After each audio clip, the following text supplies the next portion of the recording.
Hello दोस्तों, स्वागत है आपका पंकज एग्जाम में। आज हम दोस्तों आपको घातांकों का नियम बताएंगे, जिसमें घातें आपकी असमान हो गई, जो आधार होगा वो असमान होगा। हम आपको बहुत सरल तरीके से समझाएंगे जो कि आपके समझ में आ जाए। तो पहला क्वेश्चन है हमारा 3 की पावर 7 इंटू 3 की पावर 8 लिखा हुआ है, यानी जो आपका आधार है वो 3 है और जो पावर है वो 7 है। यहाँ पर भी आधार 3 है और घात आपकी 8 है। तो आधार देखिए, यहाँ पर 3 है और यहाँ पर भी 3 है, यानी आधार समान है, लेकिन जो घातें है वो असमान है, क्योंकि यहाँ पर 7 है, यहाँ पर 8 है। तो घातांकों का नियम कहता है कि गुणा करने पर जब आधार समान हो तो गुणा करने पर घातें जो होती है वे आपस में जुड़ जाती है। तो दोस्तों यहाँ तक आपको समझ में आ गया होगा। तो इस क्वेश्चन को कैसे सोल्व करेंगे, यहाँ पर जब आधार समान है तो आधार को एक बार लिख देंगे 3। इसके बाद देखिए नियम क्या कह रहा है कि जब आधार समान हो और गुणा का चिन्ह बीच में हो तो गुणा करते वक्त घातें क्या होती है वो आपस में जुड़ जाती है। तो यहाँ पर हम लिख देंगे 7 +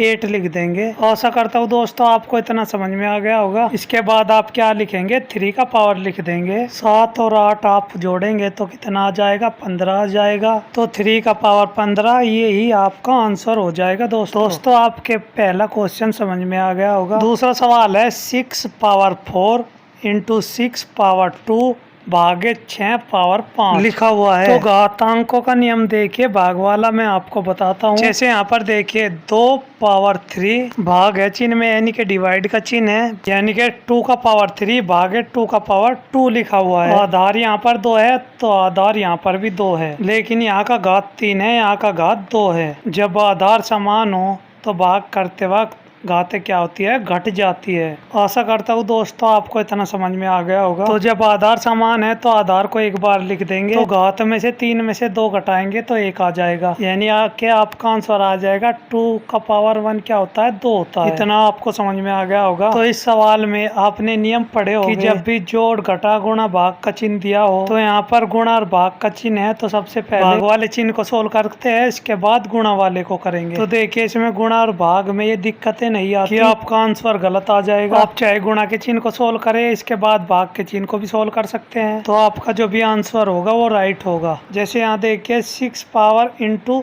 6 पावर 2 लिखा हुआ है, आधार आपका समान है तो आप इतने स्टेप को पहले सोल्व करेंगे, इसके बाद भाग वाले को। जब यहाँ पर आधार समान है तो आप यहाँ लिख सकते हैं 6 का पावर कितना। देखिए जब आधार समान है तो गुणा करने पर घातें क्या होगी, आपस में जुड़ जाएगी। 4 2 कितना हो जाएगा, 6 हो जाएगा, यानी कि 6 की पावर 6। यहाँ पर भाग का चिन्ह उतार लेंगे। यहाँ पर 6 का पावर 5 लिखा हुआ है तो यहाँ पर 6 का 5 उतार देंगे। अब देखिए यहाँ पर भाग है बीच में, आधार आपका 6 है, यहाँ का भी आधार 6 है। तो जब आधार समान है तो भाग करने पर घातें क्या होती है, घट जाएगी। तो इसे आप एक बार लिख सकते हैं। तो 6 का पावर 6 में से 5 घटाएंगे कितना आ जाएगा, 1 आ जाएगा। तो 6 की पावर 1 तो आपका उत्तर आ जाएगा 6 आ जाएगा। तो यही आपका क्या हो जाएगा, आंसर। तो आशा करता हूँ इतना आपको क्वेश्चन में समझ में आ गया होगा। अगला क्वेश्चन है आपका, इस क्वेश्चन को ध्यान से समझिएगा। 2/5 की पावर 3 है इंटू 2/5 की पावर 2 है। यहाँ का आधार 2/5 है, यहाँ का भी आधार 2/5 है। जब आधार समान हो तो गुणा करने पर घातें आपस में जुड़ जाती है। जैसे आप लिख सकते हैं 2/5 पावर, तो पावर कितना आप लिख सकते हैं, 3 +